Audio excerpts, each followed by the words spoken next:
పెళ్ళికి వచ్చిన సిద్ధుని లక్ష్మి పలకరిస్తూ ఉంటుంది. బాబు సిద్ధు అని చెప్పి లక్ష్మి అంటూ ఉంటే, అక్క నువ్వు ఇక్కడే ఉండు, నా కళ్యాణిని నీకు ఈరోజు పరిచయం చేస్తాను అని చెప్పి అంటూ ఉంటాడు. నువ్వు కూడా ఇక్కడే ఉండు, నా కూతురు తులసిని పరిచయం చేస్తానని చెప్పి లక్ష్మి అంటూ ఉంటుంది. ఇక ఇంతలో అటువైపుగా తులసి పూలు బుట్ట తీసుకొని అటువైపుగా వస్తూ ఉంటుంది.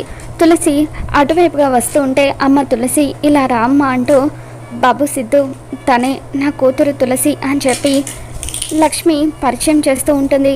ఇక తన కళ్యాణిని తులసి అని తెలుసుకొని సిద్ధు ఒక్కసారిగా షాక్ అవుతూ ఉంటాడు. దూరం నుండి ఇదంతా కూడా సిద్ధు వాళ్ళ వదిన నీలిమ చూస్తూ ఉంటుంది. అమ్మ తులసి, నీకెప్పుడు నా తమ్ముడు సిద్ధు అని చెబుతూ ఉంటాను కదా, ఇదిగో అమ్మ నా తమ్ముడు సిద్ధు, ఇతనే అని చెప్పి సిద్ధుని పరిచయం చేస్తూ ఉంటే, ఇక అప్పుడు తులసి ఒక్కసారిగా సిద్ధుని చూసి షాక్ అవుతూ ఉంటుంది.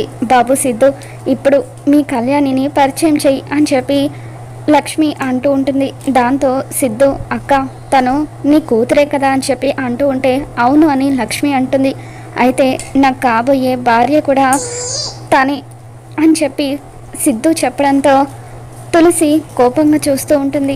సిద్ధు ప్రేమిస్తుంది తులసి అన్న విషయం తెలుసుకున్న నీలిమ ఒక్కసారిగా షాక్ అవుతూ ఉంటుంది. మరి రాబోతున్న ఎపిసోడ్ ఏం జరగబోతుందో మళ్ళీ మన ఛానల్లో తెలుసుకుందాం. ఈ వీడియో మీకు నచ్చినట్లయితే ఒక లైక్ చేయండి.